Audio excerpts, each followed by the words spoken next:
अस्सलामुअलैकुम, आप देख रहे हैं प्रोग्राम एक पेज और मैं हूं फरवा वहीद। नाजरीन, सुप्रीम कोर्ट के 13 रुकनी बेंच ने पार्लियामान में मखसूस सीट्स की अलॉटमेंट के मामले में इलेक्शन कमीशन का फैसला खिलाफ आइन करार देते हुए कलअदम करार दिया और कहा कि पाकिस्तान तहरीक इंसाफ के मुंतखब उम्मीदवारों को किसी और जमात का रुकन करार नहीं दिया जा सकता। PTI मखसूस सीट्स के हुसूल की हकदार है। फैसले में कहा गया कि इंतखाबी निशान न मिलना किसी सियासी जमात को इंतखाब में हिस्सा लेने से नहीं रोकता। इलेक्शन कमीशन ने अपनी जिम्मेदारी पूरी नहीं की और तहरीक इंसाफ के अरकान को आज़ाद जाहिर करके गलत किया। इलेक्शन कमीशन 80 में से 39 अरकान असम्बली जिन्होंने अपने कागजात नामजदगी में खुद को पाकिस्तान तहरीक इंसाफ का उम्मीदवार जाहिर किया था, उनके तनासब से तहरीक इंसाफ को मखसूस सीट्स अलॉट करे, जबकि बाकी 41 अरकान वाबस्तगी के हवाले से 15 रोज़ में इलेक्शन कमीशन में अपना हल्फनामा जमा करवाएं।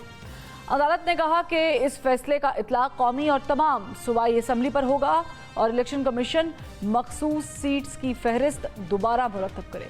सुप्रीम कोर्ट की जानिब से फैसला सुनाए जाने के बाद तहरीक इंसाफ के रहनुमा और अपोजिशन लीडर कौमी असम्बली उमर अयूब ने प्रेस कॉन्फ्रेंस करते हुए कहा कि चीफ इलेक्शन कमिश्नर समेत चारों सूबों के इलेक्शन कमिश्नर मुस्ताफ़ी हों और उनके खिलाफ आर्टिकल 6 लगना चाहिए। दूसरी जानिब वफाकी वज़ीर कानून आज़म नज़ीर तर ने सुप्रीम कोर्ट के मखसूस सीट से मुताल्लिक फैसले को सियासी करार देते हुए कहा कि रिलीफ सुन्नी इत्तेहाद काउंसिल मांगने गई थी, लेकिन अदालत ने पाकिस्तान तहरीक इंसाफ के हक में फैसला दिया। नाज़रीन, पस मंज़र ये है कि 8 फरवरी के इलेक्शन के बाद सुन्नी इत्तेहाद काउंसिल ने मखसूस नशिस्तों के हसूल के लिए 21 फरवरी को इलेक्शन कमीशन से रुजू किया। 27 फरवरी को मुस्लिम लीग नून, पाकिस्तान पीपल्स पार्टी और MQM फरीक बने। 4 मार्च को इलेक्शन कमीशन ने सुन्नी इत्तेहाद काउंसिल की मखसूस सीट्स की दरख्वास्त पर 4-1 के तनासब से फैसला सुनाया और करार दिया कि सुन्नी इत्तेहाद काउंसिल मखसूस सीट्स की हकदार नहीं। 6 मार्च को सुन्नी इत्तेहाद काउंसिल ने मखसूस नशिस्तों के लिए पेशावर हाई कोर्ट से रुजू किया। 14 मार्च को पेशावर हाई कोर्ट ने इलेक्शन कमीशन का फैसला बरकरार रखते हुए मखसूस नशिस्तों के लिए दायर सुन्नी इत्तेहाद काउंसिल की दरख्वास्तें खारिज कर दी। 2 अप्रैल को मखसूस सीट्स के लिए सुन्नी इत्तेहाद काउंसिल ने सुप्रीम कोर्ट में दरख्वास्त दायर की। 6 मई को जस्टिस मंसूर अली शाह की सरबराही में सुप्रीम कोर्ट के 3 रुकनी बेंच ने मखसूस सीटों से मुताल्लिक दूसरी जमातों को देने की हद तक पेशावर हाई कोर्ट और इलेक्शन कमीशन का फैसला मुअत्तल कर दिया, जबकि 3 रुकनी बेंच ने आईनी मामला होने के बायस लार्जर बेंच की तश्कील के लिए मामला जजेस कमेटी को भेज दिया। 31 मई को सुन्नी इत्तेहाद काउंसिल की मखसूस नशिस्तों के केस की समाअत के लिए 13 रुकनी फुल कोर्ट तश्कील दिया गया। चीफ जस्टिस काजी फाइज ईसा की सरबराही में फुल कोर्ट ने 9 समाअतों के बाद 9 जुलाई को फैसला महफूज किया और आज महफूज फैसला सुनाते हुए सुप्रीम कोर्ट ने पाकिस्तान तहरीक इंसाफ को मखसूस नशिस्तों का हकदार करार दे दिया। अब यहाँ सवाल ये पैदा होता है कि क्या हुकूमत सुप्रीम कोर्ट के फैसले के खिलाफ नज़रसानी की अपील दायर करेगी? मखसूस नशिस्तें छिन जाने की वजह से हुकूमत कितनी कमज़ोर हो गई है और सबसे बढ़कर आज़ाद अरकान तहरीक इंसाफ में जाएंगे या फिर कोई और सरप्राइज़ भी इस दौरान दे सकते हैं? इस पे बात करेंगे। ब्रेक के बाद हमें ज्वाइन करेंगे बैरिस्टर अली ज़फ़र, उनसे उनका मौक़िफ़ जानेंगे। हमारे साथ रहिए। ब्रेक के बाद हमें ज्वाइन किया है बैरिस्टर अली ज़फ़र साहब ने और अब मैं कह सकती हूँ कि आपका ताल्लुक़ पाकिस्तान तहरीक इंसाफ से है, क्योंकि इससे पहले जब भी हम बैरिस्टर साहब किसी शख्सियत को मदऊ करते थे तो हम कंफ्यूज हो जाते थे, आया ये सुन्नी इत्तेहाद काउंसिल है, ये पाकिस्तान तहरीक इंसाफ है। लेकिन चले, अब आज की समाअत के बाद तो ये क्लियर हो गया। कैसे देखते हैं आप आज के फैसले को? बाय द वे, आप लोगों के एंड पे पार्टी तो हो रही होगी, खुशियां तो मनाई जा रही हैं।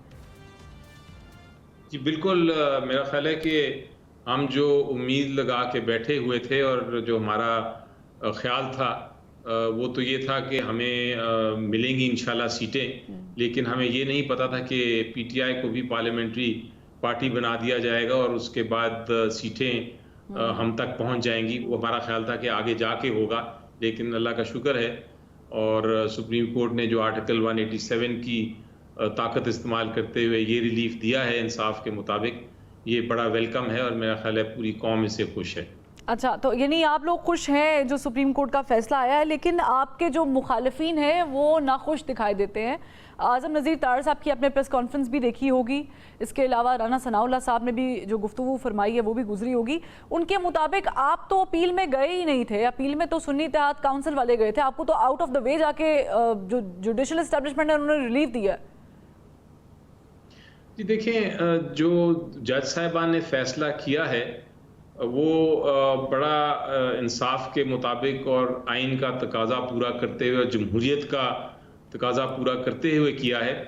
आर्टिकल 187 एक आइन की शिक है जो ये कहती है कि जब अदालत देखे हालिया वाक़यात और माजी के वाक़यात और उसमें देखे कि उन सारे जो गलतियां हुई हैं माजी में, उसको अगर दुरुस्त करना है, उसके लिए अगर इंसाफ करना पड़े तो फिर पूरा इंसाफ कर सकती है।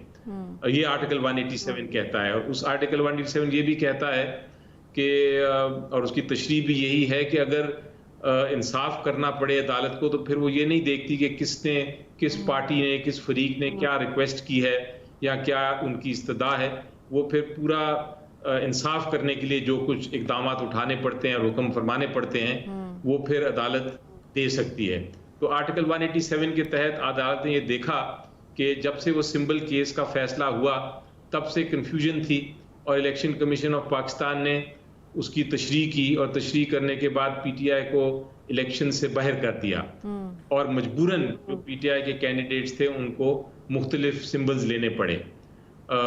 पब्लिक जो थी, जो अवाम थी, उनको पता था कि कौन सा कैंडिडेट पीटीआई का है और उन्होंने उसके मुताबिक ही वोटिंग की और उनको इलेक्ट किया। तो सुप्रीम कोर्ट ने ये सारा कुछ देखते हुए ये फैसला किया कि हमारे लिए सबसे ज़रूरी चीज़ ये है कि अवाम ने किसको मैंडेट दिया, और चूंकि अवाम ने पीटीआई के कैंडिडेट समझ के वोट किया और पीटीआई के कैंडिडेट समझ के उनको पार्लियामेंट में लेके आए, इसलिए उनका ये हक जो है, अवाम का भी हक और जो कैंडिडेट्स हैं उनका भी हक और पीटीआई का भी हक, उससे महरूम नहीं किया जा सकता। और अदालत ने कहा कि इसलिए हम सुन्नी इत्तेहाद को माइनस करके हम पीटीआई को ही ये सीट्स एलोकेट कर देते हैं अगर जो कैंडिडेट्स हैं वो चाहें पीटीआई को ज्वाइन करना। अच्छा, तो ये बड़ा इस टाइम ड्यूरेशन में बैरिस्टर साहब, इस टाइम ड्यूरेशन के अंदर आप लोगों के लिए बड़ा क्रिटिकल नहीं हो जाएगा कि जो बाकी के 41 अरकान हैं जिनको इंस्ट्रक्शंस दी गई हैं कि आप 15 दिनों के अंदर अपनी पार्टी से मुतालिक जो है वो इलेक्शन कमीशन को बताएं, मुखालिफिन भी तो ये कोशिश करेंगे कि बहुत सारे आपके लोग टूटें, तो इसके लिए आप लोग क्या करने लगे? जी देखिए, उसके लिए तो ऑलरेडी शुरू हो गया है। जब से ये फैसला आया था उसके बाद से इमीडिएटली उन्होंने खुद लोगों ने राब्ता कर लिया है और अब वो जैसा सुप्रीम कोर्ट ने एक प्रोसीजर बताया है कि आप पार्टी से परमिशन लेंगे, एक तरह से टिकट लेंगे और टिकट लेने के बाद अपने एफिडेविट के साथ उसको पेश करेंगे और वो जब इलेक्शन कमीशन के सामने डॉक्यूमेंट्स पेश हो जाएंगे तो 7 दिन के अंदर उन्होंने फैसला करना है। तो अब कोई इसमें कंफ्यूजन नजर नहीं आ रही और इंशाल्लाह सारे के सारे, लेकिन संभल के कीजिएगा क्योंकि ऐसे मौके बड़े सेंसिटिव होते हैं। सामने वाला भी ताक लगाकर बैठा होता है कि हमने भी बंदे तोड़ने हैं, तो ये ना हो कि आपको सरप्राइज मिल जाए। जी नहीं, इंशाल्लाह ऐसा नहीं होगा, लेकिन उसके लिए हम तैयार हैं। उसके लिए जो इक़दामात जो हमें थ्रेट्स हैं उसको हम इंशाल्लाह उस पर काबू पाएंगे और कोई इसमें हमें फिक्र की बात नहीं। जितने लोग इलेक्ट होके आए हैं वो पार्टी के साथ खड़े हैं और वो उसको छोड़ेंगे नहीं इंशाल्लाह। अच्छा बैरिस्टर साहब, चूंकि ज़ाहिर है कि आप कानून को हमसे बेहतर जानते हैं, मुझे थोड़ा सा इस सवाल का भी जवाब दीजिएगा कि जब आप लोग इलेक्शन कमीशन में पहले गए थे और फिर आज़ाद कर दिया गया था आप लोगों पाकिस्तान तहरीक इंसाफ के लोगों को, तो उस वक्त भी आप लोग एक एफिडेविट जमा करवाते हैं इलेक्शन से पहले कि हम आज़ाद लड़ रहे हैं या हम इस जमात के साथ लड़ रहे हैं और आपका क्या स्टेटस है। अभी आपने कुछ देर पहले जिक्र किया कि वो जो जिनको 41 अरकान हैं जिनको हिदायत दी गई है वो वापस जाएंगे, वो एक एफिडेविट जमा कराएंगे। पुराने एफिडेविट जमा कराने में और जो अभी कराएंगे कोई कॉन्ट्रडिक्शन तो नहीं आ जाएगी? हो सकता है कि इस पे इलेक्शन कमीशन एतराज़ उठा के डीसीड भी कर दे। देखें, बड़ा वाइजली और बड़ी अक्लमंदी से अदालत ने ये सारी चीज़ें देखी और वो जो 7-8 नुकात का शॉर्ट ऑर्डर आया है उसमें ये कवर किया कि कोई अबहाम ना हो सके उनके फैसले में और कोई रुकावट ना डाल सके इलेक्शन कमीशन ऑफ पाकिस्तान इस फैसले की इम्प्लीमेंटेशन में। इसीलिए उन्होंने ये कहा कि जो माजी में जो एफिडेविट्स दिए या डिक्लेरेशंस दी वो एक मजबूरी के तौर पे दी गई। मजबूरी इस तरह के इलेक्शन कमीशन ऑफ पाकिस्तान ने पीटीआई को इलेक्शन से बाहर निकाल दिया था और ये कहा था सबको कि या आप इंडिपेंडेंट आए या आप किसी और पार्टी के आए, वरना हम आपकी नॉमिनेशन पेपर रिजेक्ट कर देंगे। और वो उसी बेसिस पे फिर उनको चूंकि मजबूरी के तहत ये और इलेक्शन कमीशन के गलत फैसलों के तहत उनको ये चूंकि इकदाम उठाने पड़े और देनी पड़ी डिक्लेरेशंस, तो अब सुप्रीम कोर्ट ने कहा है कि उन सब को इग्नोर कर दिया जाएगा, उन सब का और नए एफिडेविट्स आएंगे, नई डिक्लेरेशंस आएंगी। इसलिए माजी की डिक्लेरेशंस का अब किसी किस्म का अगर कॉन्फ्लिक्ट भी होगा तो वो कॉन्फ्लिक्ट जो है वो इस रास्ते में नहीं आएगा कि वो पीटीआई ज्वाइन करे। अच्छा, फॉरवर्ड ब्लॉक बनने से मुतालिक वैसे तो प्रेस कॉन्फ्रेंस में भी कहा गया है, लेकिन चहमगोइयाँ बहुत ज़्यादा हो रही हैं कि आने वाले वक्त में शायद पाकिस्तान तहरीक इंसाफ के अंदर से एक फॉरवर्ड ब्लॉक बन जाएगा। जी देखें, हर पॉलिटिकल पार्टी में इसमें कोई शक नहीं कि ग्रुप्स होते हैं और ग्रुप्स के एक नज़रिया रखते हैं, कोई किसी इश्यूज पे डिबेट करते हैं और आपस में इख्तलाफात होते हैं, और ये हर पार्टी में है, पीटीआई में भी हैं, ग्रुप्स हैं। लेकिन फॉरवर्ड ब्लॉक कोई मुख्तलिफ चीज़ होती है। फॉरवर्ड ब्लॉक तो एक तरह ये होता है कि हम पार्टी से अलग होके एक नया ग्रुप बना रहे हैं, नया ब्लॉक बना रहे हैं और हम अपना ब्लॉक के तहत हम चलेंगे, हम जो लीडरशिप है पार्टी की उसकी बात नहीं मानेंगे। फॉरवर्ड ब्लॉक का किसी किस्म का ना बना है, ना बनने जा रहा है, ना हाल में है। ग्रुप जरूर हैं, अपने अपने ग्रुप्स हैं और ग्रुप चेंज भी होते रहते हैं और ग्रुप्स अपने अपने जो मौक़िफ़ हैं वो पेश भी करते हैं, लेकिन अल्टीमेटली हर पार्टी अपनी एक क़यादत, जब एक बार ये डिबेट हो जाए तो फिर वो जो भी क़यादत की लाइन होती है उसके मुताबिक चलते हैं और पीटीआई का भी यही पोजीशन है। अच्छा, आप लोगों के कुछ अरकान या यूँ कह लूँ कि उस वक्त जीते हुए आज़ाद अरकान जो हैं वो पीपल्स पार्टी और नून लीग भी उन्होंने ज्वाइन की। अब इस फैसले के तनाजुर में क्या वो भी इसी के अंडर आते हैं और क्या उनको भी वापस रीज्वाइन करनी पड़ेगी कोई पार्टी, या वो जिस पार्टी को ज्वाइन कर चुके हैं वहीं पर रहेंगे? बड़ा क्लैरिटी है इसमें जी कि अगर तो कोई ऑलरेडी ज्वाइन कर चुका है कोई पॉलिटिकल पार्टी सुन्नी इत्तेहाद के अलावा, तो फिर वो तो ज्वाइन कर ली उन्होंने तो एक जीती जागती पार्टी कर ली ज्वाइन। लेकिन ये जो जजमेंट है ये सिर्फ उन लोगों के लिए है जिन्होंने सुन्नी इत्तेहाद जिन्होंने ज्वाइन की या जिन्होंने ओरिजिनली पीटीआई का डिक्लेरेशन दी थी और वो पीटीआई के कैंडिडेट्स थे और उसके बाद उन्होंने यहाँ पीटीआई रहे या आज़ाद रहे या सुन्नी इत्तेहाद ज्वाइन की। तो ये पोजीशन है, ये स्पेसिफिक केस है पीटीआई रिलेटेड और स्पेसिफिक फैसला है पीटीआई रिलेटेड। यानी मैं मिसाल दे देती हूँ इसकी कि लाहौर से एक जीती हुई सीट है वसीम कादर साहब की, जिनका इनिशियली फॉर्म पे उन्होंने पाकिस्तान तहरीक इंसाफ डिक्लेयर किया था, लेकिन उसके बाद उन्होंने अपनी पार्टी जो है वो चेंज कर ली। तो मुझे बताएं कि उनका स्टेटस वही रहेगा वो जिस पार्टी के साथ मुंसलिक हैं, लेकिन जीते वो पाकिस्तान तहरीक इंसाफ के फॉर्म से थे। जी, वो जीते उससे थे, लेकिन अगर उन्होंने ज्वाइन की है कोई सुन्नी इत्तेहाद के अलावा पार्टी तो फिर उन पे ये मेरी नज़र में ये केस लागू नहीं होगा। ठीक है। अच्छा बैरिस्टर साहब, मुझे ये भी बताइएगा, अभी कुछ देर पहले जब हमने देखा कि उमर अयूब साहब, दीगर जो आपके पार्टी के लोग हैं उसमें बैरिस्टर जो है वो गौहर साहब भी मौजूद थे, प्रेस कॉन्फ्रेंस जब उन्होंने की तो उमर अयूब साहब ने कहा कि इलेक्शन कमिश्नर पर आर्टिकल 6 लगना चाहिए। अब वैसे तो आर्टिकल 6 बहुत बड़ा लफ्ज़ है, लेकिन इसके खिलाफ क्या करेंगे, क्योंकि आज कोर्ट ने भी जो है वो इसके ऊपर तशवीश का इजहार किया और कहा है कि उन्होंने अपना काम ठीक से नहीं किया। क्या आप उनकी कारकर्दगी से मुताल्लिक जाएंगे कोर्ट में? ये देखें, इलेक्शन कमीशन ऑफ पाकिस्तान, हमारा जो शक था कि वो पीटीआई के खिलाफ है वो यकीन में तब्दील हो गया और उसके बाद उसके ऊपर सुप्रीम कोर्ट ऑफ पाकिस्तान ने भी अपनी जजमेंट के जरिए स्टैंप कर दिया कि वाकई ही इलेक्शन कमीशन ऑफ पाकिस्तान जो है वो आइन की खिलाफ वर्जी कर रही है और एक टारगेट कर रही है एक ही पॉलिटिकल जमात को। आपको याद होगा जब मैं पेश हो रहा था इलेक्शन कमीशन के सामने और ये बहस हो रही थी तो उनसे मैंने इल्तिजा की थी कि आप इतना आगे ना चले जाएं कि आपकी वापसी नामुमकिन हो और आपके खिलाफ इल्ज़ाम लग जाए। आप रिजर्व सीट्स जो फैसला करने जा रहे हैं, आप उठा के पीटीआई की रिजर्व सीट्स या सुन्नी इत्तेहाद की रिजर्व सीट्स आप दे रहे हैं दूसरी पार्टीज को। इतनी नाइंसाफी ना करें, इतनी आइन की खिलाफ वर्जी ना करें वरना आप जिम्मेदार होंगे और अल्टीमेटली आपके खिलाफ एक्शन होगा। और वही हुआ। सुप्रीम कोर्ट ने ऑब्जर्वेशन में भी और अब फैसले में भी 10 जज साहिबान ने ये फैसला किया कि इलेक्शन कमीशन ऑफ पाकिस्तान ने जानबूझ के एक गलत तशरीह करके सिंबल केस की उन्होंने ये फैसला कर दिया और सिंबल पीटीआई को नहीं दिया और उसके बाद उनके लोगों को इंडिपेंडेंट लड़ाया और उनको फोर्स किया, उनको मजबूर किया कि वो सुन्नी इत्तेहाद ज्वाइन करें और उसके बाद उनके रिजर्व सीट्स भी ले ली।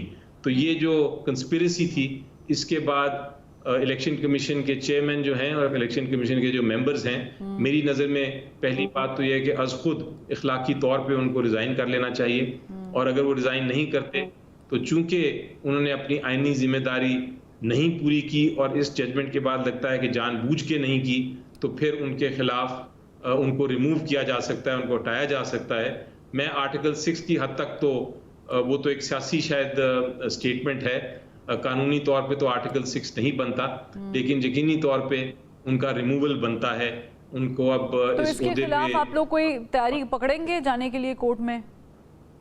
इसके खिलाफ हम दोनों जो मैदान है उसमें कार्रवाई करेंगे। एक तो सियासी मैदान है, वहाँ तो हम भरपूर इनके खिलाफ एहतजाज करेंगे और दूसरा जहाँ कानूनी कार्रवाई है जो उनके हटाने के लिए वो भी करेंगे अगर ये अज खुद उन्होंने इस्तीफे ना दिए। अच्छा, कुछ लोगों का स्टेटस अभी तक क्लियर नहीं है, गो के वो उस तरह पाकिस्तान तहरीक इंसाफ में वापसी के बाद एक्टिव भी नहीं रहे। मैं फवाद चौधरी साहब की बात कर रही हूँ और अभी रिसेंटली आप लोगों ने जो है वो शेर अफजल मरवत साहब को भी नोटिस भेज के पार्टी की वॉलेशन, जो रूल्स की वॉलेशन है उस पर आपने उनको कहा है और पार्टी से अलहदगी उनकी हो गई है।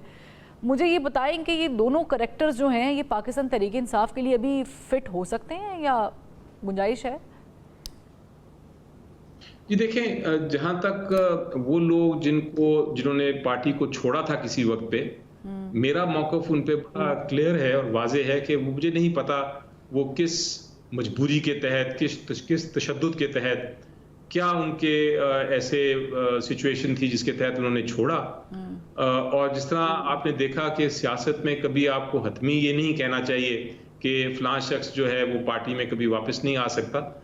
ये किस सूरत में छोड़ा और किस सूरत में वो वापस हो सकता है। आ जाए कल को, आज के दिन तो वो नहीं आ सकते, लेकिन कल को जब इंशाल्लाह बानी जो चेयरमैन हैं पीटीआई के, वो जब बाहर निकलेंगे तो वो फैसला कर सकते हैं कि किसको वापस आना चाहिए और किसको नहीं।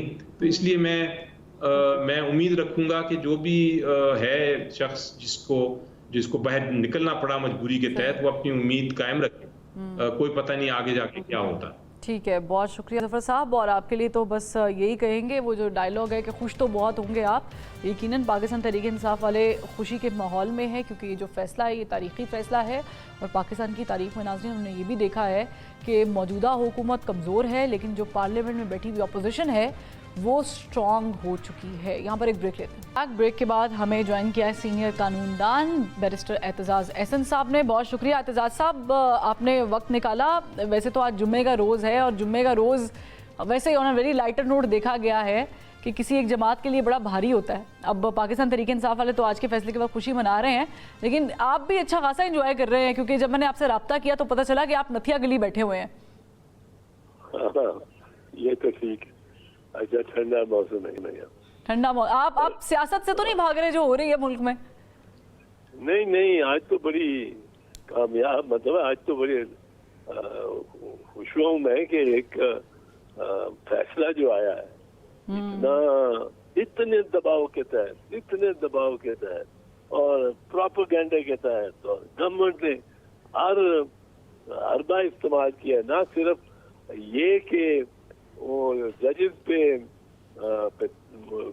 दबाव डाले, इन्होंने कोशिश की है हर किस्म की, जिस तरह वो जस्टिस जहांगीरी के खिलाफ एकदम इल्जामात लंबे लगा दिए उन पे, इस तरह, और बाबर सत्तार के खिलाफ भी इसी तरह इन्होंने जो प्रोपेगेंडा किया इन जजेस के खिलाफ। पर मैं समझता हूँ कि आज चीफ जस्टिस, पाकिस्तान के चीफ जस्टिस कॉर्नेलियस आंजानी, वो इस वक्त स्माइल कर रहा हो, बड़ा खुश हो। अच्छा, तो मुझे ये बताएं कि आपने एक चीफ जस्टिस का तो जिक्र कर दिया, मैं मौजूदा चीफ जस्टिस साहब का जिक्र करना चाहती हूँ, अगर इजाज़त हो तो कर लूँ। मुझे बताएं कि काजी फाइज ईसा साहब ने इख्तलाफ किया है फैसले से। इमरान खान साहब तो ऑलरेडी गुज़श्ता दिनों में कह चुके थे कि उन पे एतमाद नहीं है और उनके केसेस से अलग हो जाए, ना सुने। इस इख्तलाफ के बाद जो आज की इम्पॉर्टेंट हियरिंग थी, उसका फैसला था, बल्कि आप समझते हैं कि वो जो एक वैक्यूम बना हुआ था इमरान खान साहब और चीफ जस्टिस साहब के दरमियान, उसमें इजाफा हुआ है? असल में अभी तो मेरा ख्याल है इमरान सोच रहा होगा अपनी इस फका का जो उसके टीम ने हासिल किया है परिणाम मसायद हालात में, और वो जो उनके उसमें जो बात इस वक्त उसकी माइंड को प्रीऑक्युपाई कर रही होगी, वो एक सेटिस्फैक्शन होगी, क्योंकि ये चीज कोई इस तरह खुले बंदों इसकी उम्मीद नहीं कर रहा था, और खुले बंदों लगता था कि 6-7-6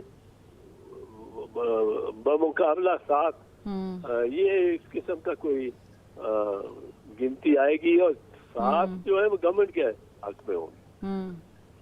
अच्छा। कुछ ऐसे जजेस थे जो फ्रीली अपने आप को एक्सप्रेस कर रहे हैं और खुल के कह रहे थे, असर जैसे वो आयशा मलिक है, शायद वही, ये खुल के अपना बात कर रहे थे कि ये आप ये हुकूमत के प्रेशर और इनसे मुबर्रा हो गए, और कुछ थे जो अब पता लगा है जो जरा साइलेंट रहे, पर उनका वोट कानून और आइन के मुताबिक क्या है। अच्छा। कानून और आइन के मुताबिक ये बड़ा ही सिंपल केस था, इसको गवर्नमेंट कबीर और चीफ जस्टिस साहब चाहते थे। लेकिन एतजाज साहब, गवर्नमेंट का मौक़िफ़ अगर आप सुने तो वो ये कहते हैं कि इसमें तो जो दायर की थी पिटिशन वो तो सुन्नी इत्तेहाद काउंसिल के प्लेटफॉर्म से हुई थी, पीटीआई का तो इसमें रोल ही नहीं था, तो ये तो उन्होंने इनको सरप्राइजिंगली बड़ी अच्छी फेवर दे दी है। नहीं, सरप्राइजिंगली अच्छी फेवर नहीं, फेवर तो ये मिलनी चाहिए थी कि ये फेवर नहीं है, उनका हक था, फेवर भी नहीं, लेकिन बड़ी सिंपल सी बात थी। वो एक ये देखो ना, ये जिस तरह बल्ले के निशान का गलत तरफ से उसको जांचा गया, इंटरप्रेट वो किया गया, इस तरह जांचा गया कि जी जैसे वो निशान पार्टी का है, वो निशान वर्कर का था। इसी तरह ये जो सुन्नी इत्तेहाद काउंसिल वाला केस है और पीटीआई का, ये क्या कहा है सुप्रीम कोर्ट ने? बुनियादी तौर पे ये कहा है कि ये बुनियादी हक, किसको वोट डालना है, किस पार्टी में शामिल होना है, ये आर्टिकल 17 कहता ही है, तो every citizen shall be free, every citizen who is not in government service shall be free to join or form any party. ठीक। अब ज्वाइन और फॉर्म एनी पार्टी पे गवर्नमेंट बड़े एतराजात कर रही थी कि आप सुन्नी काउंसिल काउंसिल में नहीं जा सकते। क्यों नहीं जा सकते? जी उन्होंने इलेक्शन नहीं लड़ा, तो अच्छा इलेक्शन नहीं लड़ा और उनका कोई मेंबर नहीं इलेक्ट हुआ।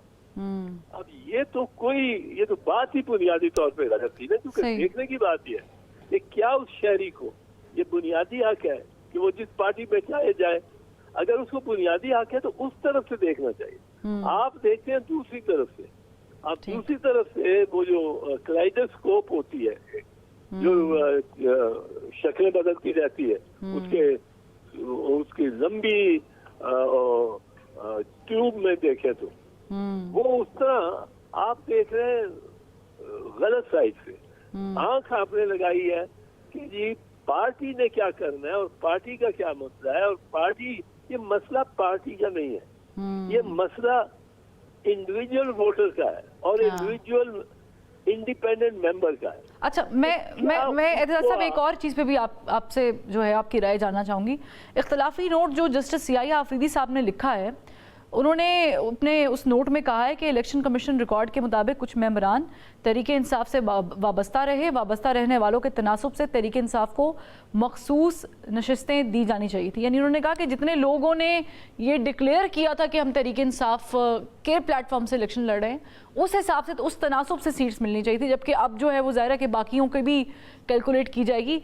आप इस इख्तलाफी नोट को कैसे देखते हैं? नहीं, इख्तलाफी नोट ये मैं समझता हूँ कि दुरुस्त नहीं है। अच्छा, वोट जो मिलने हैं, मैं आपको एक मिसाल दूँ। फर्ज कीजिए 200 कुल हाउस है और 60 में सीटें अजाफी जानी है ख्वातीन की तरफ से। तो किस हिसाब से जानी है कि जो प्रोपोर्शन, जो निस्बत होगी उनको, उनकी अपनी सीटों की एक पार्टी की सीटों की निस्बत होगी कुल मेंबरशिप ऑफ द हाउस से। अब कुल मेंबरशिप ऑफ द हाउस, एक पार्टी 200 का हाउस है, वो 100 सीटें लेती है, यानी 50%। इसका मतलब है कि जो ख्वातीन की नशिस्तें हैं उनमें से आधी मिलेंगी इस पार्टी को, यानी 60 में से 30 मिल गई इसको। अब दूसरी पार्टी है, उसको मिलती है 40 सीटें 200 में, यानी 5%। अब 1/5, पांचवा हिस्सा 20%। 40 200 में से अगर मिले तो ये बनती है 20 सीटें, 20%। अब जब 20% या 1/5 आप 60 का लगाते हो तो वो बनता है 12 सीट। 60 का 1/5 है। अब दूसरी पार्टी को 12 मिल गई, अब ये रह गई 42 हो गई है, ठीक, पीछे रह गई 18। अब फर्ज करो और पार्टी कोई नहीं है, या उनके बहुत बिखरी हुई और छोटी छोटी है। अब पहली को मिली हाफ ऑफ 60 यानी 30, दूसरी को मिली हाफ ऑफ 1/5 ऑफ 60 यानी 12, ये हो गई 42। 18 खाली रह गई, 18 खाली रह गई तो खाली रह गई। कोई उसमें कदर नहीं, क्योंकि सुप्रीम को कॉन्स्टिट्यूशन खुद कहता है, कॉन्स्टिट्यूशन कॉन्शियस है कि कई सीटें कई वक्त में खाली होंगी। और मसलन हाँ, अगर इलेक्शन कमीशन इन सीट्स को खाली भी रखता है एतजाज साहब, तो भी शायद कुछ और इसकी डेफिनेशन हो सकती थी। एक और मामला जिस पे मैं आपकी रहनुमाई चाहती हूँ एतजाज साहब, इलेक्शन कमिश्नर के ऊपर बहुत सारे सवाल उठे हैं इस फैसले में भी, तो आप समझते हैं कि उनको मुस्तफ़ी होना चाहिए या उनके खिलाफ कोई कार्रवाई के लिए पाकिस्तान तहरीक इंसाफ को जाना चाहिए कोर्ट में?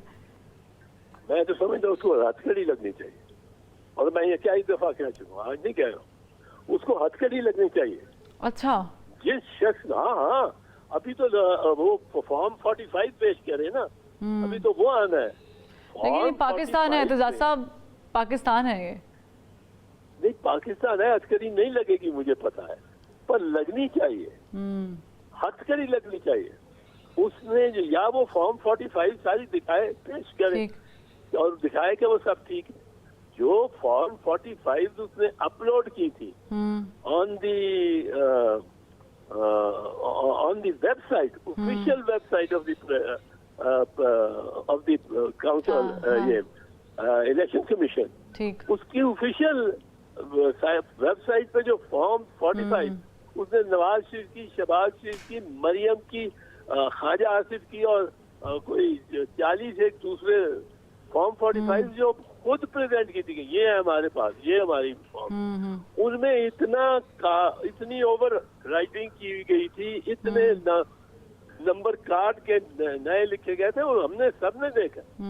अब जाहिर है ये भी मामला जो है वो सॉल्व होने वाला है एतजाज साहब, अब देखना ही होगा कि इसके बाद ये मामला सॉल्व होता है या फिर नहीं होता। बहुत शुक्रिया बैरिस्टर एतजाज अहसन साहब, आपने हमें ज्वाइन किया। एक ब्रेक लेते हैं, ब्रेक के बाद अशतर औसाफ साहब हमें ज्वाइन करेंगे, उनसे भी इस मामले पर राय जानेंगे। ब्रेक के बाद हमें ज्वाइन किया है माहिर कानून अशतर औसाफ साहब ने। बहुत शुक्रिया सर, आपने ज्वाइन किया। मुझे सबसे पहले ये बताइएगा, ये जो आज का फैसला आया है आप इसको कैसे देखते हैं? ये सवाल तो बहुत मुख्तसर है, इसका जवाब के बहुत सारे पहलू हैं। जी जी, तो मैं इसको छोटा रखूं। देखिए, ये बहुत जरूरी है कि हम ये जानें कि ये सिलसिला शुरू कैसे हुआ। जब फैसला आया कि तहरीक इंसाफ को जो सिंबल है वो नहीं मिल सकता, उस फैसले को चैलेंज किया गया और सुप्रीम कोर्ट गया, और सुप्रीम कोर्ट ने भी कहा कि ये फैसला दुरुस्त है, ये नहीं मिल सकता। अब उसके बाद जो तहरीक इंसाफ से वाबस्ता लोग थे उन्होंने इलेक्शन लड़ा, और उन्हें इलेक्शन लड़ने के बाद जब वो जीत गए तो उन्होंने एक ऐसी सियासी जमात को ज्वाइन कर लिया जिसने ना तो लिस्ट दी थी, ना उन्होंने कोई सीट हासिल की थी नेशनल असेंबली, और ये उन्होंने खुद से किया। जब उन्होंने ये कर लिया और डिक्लेरेशंस दे दिए with in the stipulated period of time, तो तहरीक इंसाफ के बजाय ये सुन्नी इत्तेहाद वाले जो हैं वो गए और उन्होंने पेशावर हाई कोर्ट में पिटीशन फाइल की कि ये हमें मिलनी चाहिए। वहां पे ये सवाल आते रहे कि ये सुन्नी इत्तेहाद कैसे ये क्लेम कर सकते, और वही बात सुप्रीम कोर्ट कही, और उन्होंने कहा कि सुप्रीम कोर्ट ने कहा कि ये सुन्नी इत्तेहाद की नहीं हो सकती। लेकिन जो अचंभे वाली बात, वो कहा ये कि ये पीटीआई को मिलनी चाहिए, और उनमें से 39 लोगों के हमने फॉर्म्स देखे हैं, और वो फॉर्म्स ये कहते हैं वाबस्तगी जो है वो है तहरीक इंसाफ के साथ। ठीक। तो ये वाबस्तगी जो है ये तो इलेक्शन लड़ने से पहले के फॉर्म्स में है। बाद के जो फॉर्म्स जो उन्होंने दायर किए, जो एफिडेविट्स दायर किए, वो तो दायर किए उन्होंने इस ऐसी जमात के साथ जिसका नाम है सुन्नी इत्तेहाद। तहरीक इंसाफ ने तो पिटीशन भी फाइल नहीं की। तहरीक इंसाफ ने ये सारी प्लीडिंग्स में भी कहीं उनका जिक्र नहीं है, ना पेशावर हाई कोर्ट में ना सुप्रीम कोर्ट में।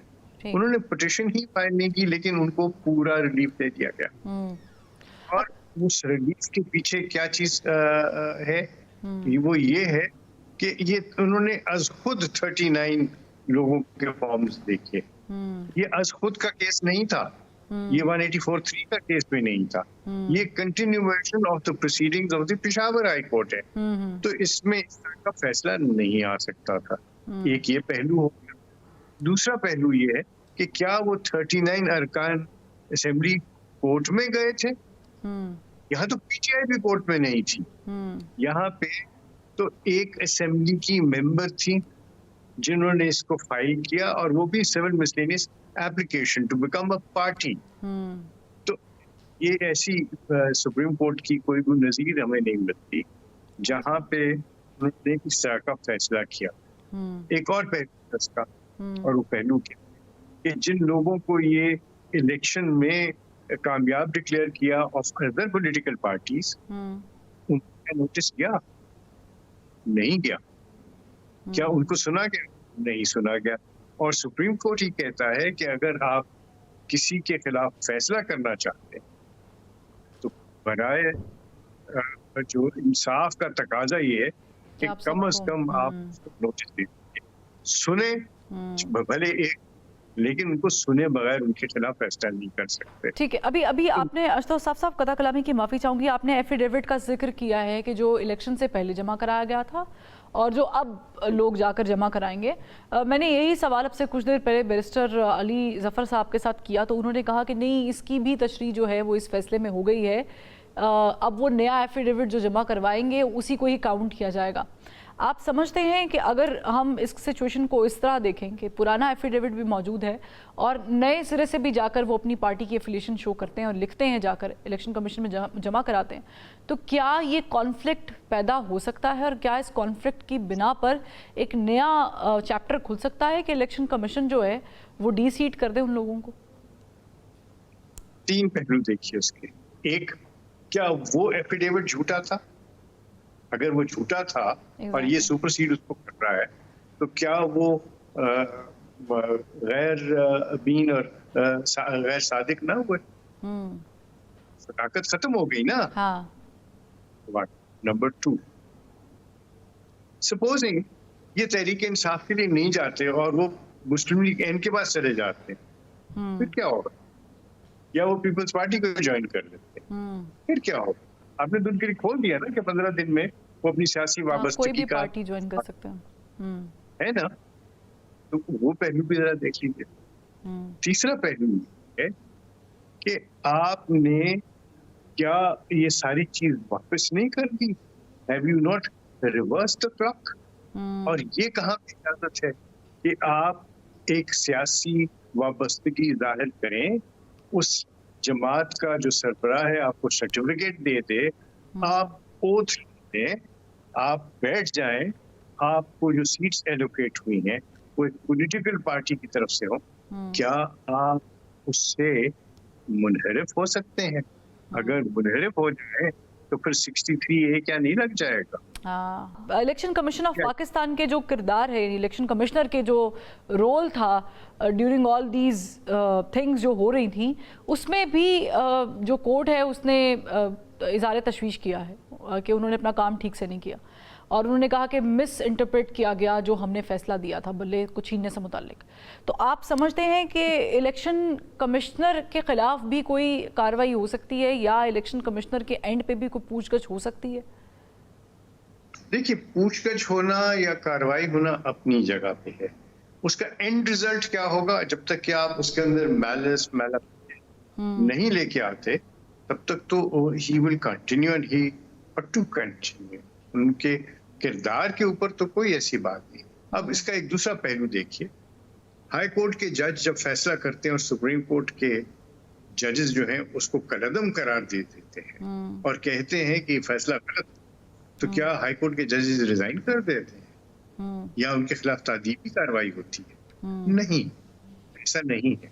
इसीलिए तो अदालतें लगाई जाती हैं, अदालतें सुनती हैं, अदालतें फैसला करती हैं कि जब तक कि उसके अंदर वो पहलू जिसमें बदनीयती, बददियानती और फेवरेटिज्म, उसको आप साबित न करें तो ये फैसले जो हैं, लोग फैसले गलत भी हो सकते हैं। ये तो बात तशरीह की है, और एक आईनी इदारा एक तशरीह कर रहा है, और वो अकेला नहीं है चीफ इलेक्शन कमिश्नर, पूरा कमीशन है, और वो भी उतने ही मोहतरम है जितना सुप्रीम कोर्ट है, वो भी उतने ही मोहतरम है हाई कोर्ट है, वो भी उतने ही मोहतरम है जितने बाकी आईनी इदारे हैं। तो इसलिए दशनाम तराजी और ये सब चीजें खत्म होनी चाहिए, संजीदगी से आगे चले। इसमें एक पहलू मैं जरूर बात करना चाहूंगा, इससे हमें सबक ये सीखना है कि हमें आइन को रिविजिट करना है। हमें आइन के अंदर बहुत सारे ऐसे मामलात हैं जो नजर आ रहे हैं जिनके अंदर तरम है ना, और ये नजर आते रहेंगे। अमेंडमेंट्स क्यों होती हैं? क्या अमेरिका के आइन में अमेंडमेंट्स नहीं हुई? हिंदुस्तान के आइन में अमेंडमेंट्स नहीं हुई? हमने क्या नहीं की? तो ये होते रहते हैं तकाज़ों को मीट करने के लिए। सो ये काम है जिसके अंदर बजाय इसके कि कोई क्लैरिटी आती, मैं समझता हूँ इससे थोड़ा सा कंफ्यूजन होगा। बसत एहतराम।